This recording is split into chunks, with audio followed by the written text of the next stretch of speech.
অভ্যুত্থান হয়েছে,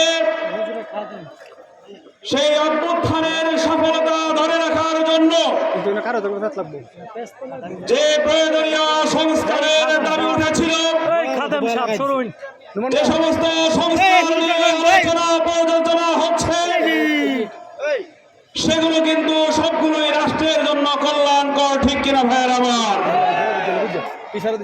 কিন্তু আমরা লক্ষ্য করছি ইতিপূর্বে যারা ফ্যাসিস্ট রূপ ধারণ করে বাংলার মানুষকে শোষণ করেছে, নিপীড়ন করেছে,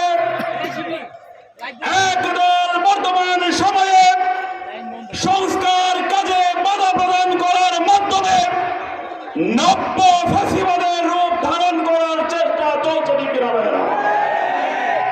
আমরা বলতে চাই, হাজার হাজার ছাত্র জনতা শুধুমাত্র একটি দলকে ক্ষমতায় যাওয়ার জন্য তারা শাহাদাত বরণ করে নাই, ঠিক কিনা বন্ধুরা আমার?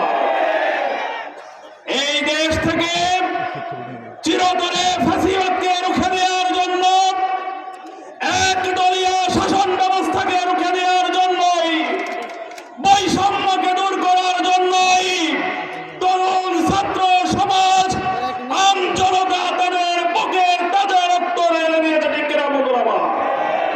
সুতরাং এখানে যদি নির্বাচন হতেই হয়, প্রয়োজনীয় সংস্কার করেই, রাষ্ট্রের গুরুত্বপূর্ণ সংস্কার সাধন করেই তবেই নির্বাচনের আয়োজন করতে হবে। সংগ্রামী উপস্থিতি, ক্ষমতার ভারসাম্যতা আনয়ন করার জন্য, একদলীয় শাসন ব্যবস্থার বিরূপ সাধনের জন্য বর্তমান সময়ের সবচাইতে সুন্দর সিস্টেম হচ্ছে পিআর পদ্ধতির প্রবর্তন করা, ঠিক কিনা ভাইয়েরা আমার?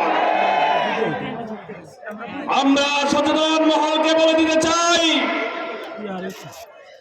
রাজনৈতিক সংগঠনগুলোকেও আমরা স্মরণ করিয়ে দিতে চাই, যদি পিআর সিস্টেম প্রবর্তন করা হয় তবে সংসদে সকল দলের অংশগ্রহণ নিশ্চিত করা যাবে, ঠিক কিনা ভাইয়েরা আমার?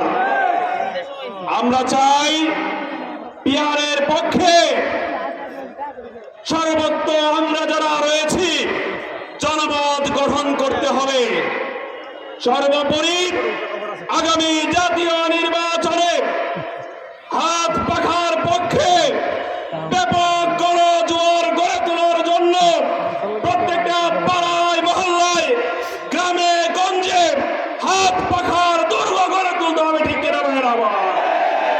কিশোরগঞ্জের আজকের এই সমাবেশ থেকে আপনাদের প্রতি আমি উদাত্ত আহ্বান জানাবো, আসুন আগামী জাতীয় নির্বাচনে হাত পাখার পক্ষে